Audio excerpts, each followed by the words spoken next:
আব্দুল্লাহ ইবিন উবাইয়ার খালতো ভাই জোনায়েদ আল হাবিব, আপনি এই 4 জনের ব্যাপারে কি ফতোয়া দিবেন? জামাত ইসলামী ঢাকা যদি বাজার করতে গেলে 1000 মানুষ হয়। প্রিয় দর্শক, আপনারা কি কখনো আব্দুল্লাহ ইবিন উবাইয়াকে দেখেছেন? দেখেন নাই। আজকে আমি তথ্য প্রমাণ ডকুমেন্ট সহ আব্দুল্লাহ ইবিন উবাইয়াকে দেখাবো, আপনারা সাথে থাকবেন। একদিকে রোজা, আরেকদিকে হলো পূজা। এই রোজা এবং পূজা মিলে বাংলাদেশ। প্রমাণ এখন দেখা যাচ্ছে পূজা মণ্ডপে যায় বলছে পূজা আর রোজা। নাউযুবিল্লাহ। ঈমান আছে তো? না। ঈমান আছে তো?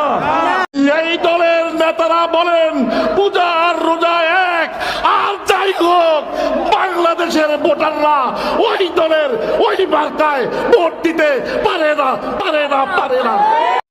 আমাদের আলোচিত আইনজীবী জনাব শিশির মনির ভাই সুনামগঞ্জ, ধীরাই এবং সাল্লায় তার নির্বাচনী এলাকায় হিন্দুদের ধর্মীয় অনুষ্ঠানে গিয়ে বলেছেন একদিকে রোজা একদিকে পূজা, রোজায় আর পূজায় মিলিয়ে বাংলাদেশ। এটা বুঝিয়েছেন আমাদের রোজা আপনাদের পূজা, এই দুইটাই মিলেই তো বাংলাদেশ। কথাটা 100% সহি বলেছে। কিন্তু আব্দুল্লাহ ইবনে উবাইয়ার আন্ডা বাচ্চারা এটাকে টেনে নিয়ে জামাত ইসলামীকে ঘায়েল করার জন্য অত রোজা আর পূজা এক করে ফেলেছে।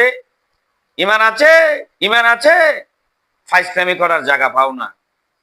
আমি মুনাফিকের বাচ্চাদেরকে বলছি, আমি 4টা ভিডিও দেখাবো বিএনপির, এই 4টা ভিডিওর জবাব তোদেরকে দিতেই হবে। দেবী দুর্গার যে বাণী, সেই বাণীর মধ্যে দিয়ে, সেই বাণী শুধুমাত্র হিন্দু ধর্ম সম্প্রদায়ের বাণী নয়, দেবীর বাণী সমগ্র মানব জাতির বাণী, দেবীর বাণী বাংলাদেশের প্রতিটি জনগোষ্ঠীর বাণী। দুর্গার যে শক্তি বিশালভাবে কাজ করে এবং এই শক্তিতে আমরা শক্তি অর্জন করে সমাজে মা দুর্গা 2023 সালে 10 হাত নিয়ে আসছিল এই দেশের শান্তির জন্য। সেই জন্য 1 বছর উত্তীর্ণ হওয়ার আগেই 5 আগস্ট 2024 সালে এই দেশের মানুষকে অন্যায় অত্যাচার থেকে বিতাড়িত করে একটা সুন্দর পরিবেশ সৃষ্টি করেছে। সেই জন্য আমরা মা দুর্গার কাছে চিরঋণী থাকলাম। ধর্ম যার যার, উৎসব সবার। জনাব মির্জা ফখরুল বলেছেন ধর্ম যার যার, উৎসব সবার। জনাব রুহুল কবির রিজভী বলেছেন দেবী দুর্গার বাণী শুধু হিন্দু সম্প্রদায়ের বাণী নয়, দেবীর বাণী সমগ্র মানব জাতির বাণী, দেবীর বাণী বাংলাদেশের জনগোষ্ঠীর বাণী। এটা বলেছেন রুহুল কবির রিজভী। ইনি বলেছেন দুর্গার যে শক্তি, আমরা সেই শক্তি দিয়ে সমাজ পরিবর্তন করব। ইঞ্জিনিয়ার মুমিনুল হক চাঁদপুর শাহরাস্তি হাজীগঞ্জের বিএনপির প্রার্থী এবং বিএনপির নির্বাহী কমিটির সদস্য, উনি বলেছেন মা দুর্গা 10 হাত নিয়ে এসেছিল এই দেশের শান্তির জন্য। 5 আগস্ট 2024 সনে এই দেশের মানুষকে অন্যায় অত্যাচার থেকে বিতাড়িত করে একটা সুন্দর পরিবেশ সৃষ্টি করে দিয়েছে মা দুর্গা। সেই জন্য মা দুর্গার কাছে আমরা ঋণী।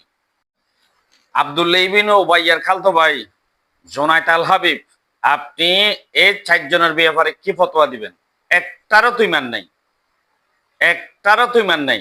একটা হাদিস আছে, আস-সাকিতু আনিল হাক্কি শয়তানুন আখরাস, সত্য কথা বলা থেকে যিনি পিছপা হবেন তিনি বোবা শয়তান।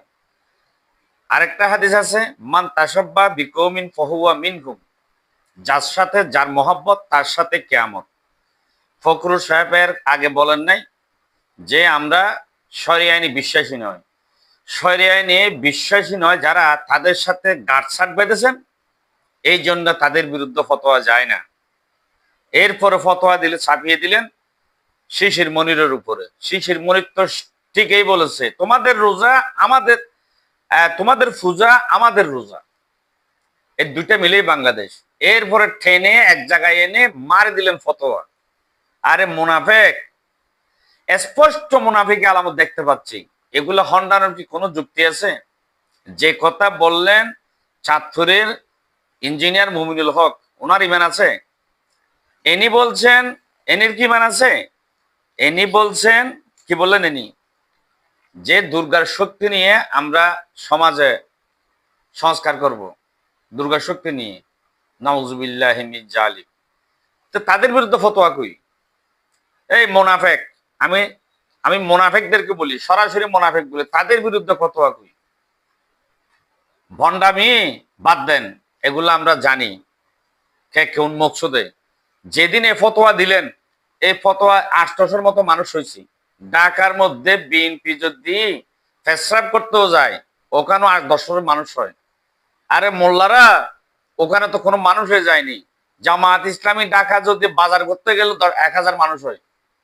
তোমাদের কোনো মানুষ নাই, জিরো জিরো। এমনি পাগলামি করতে পারবে, মানুষ এগুলি বুঝে, ভণ্ডামি মুনাফিকি সবই বুঝে। আসসালামু আলাইকুম।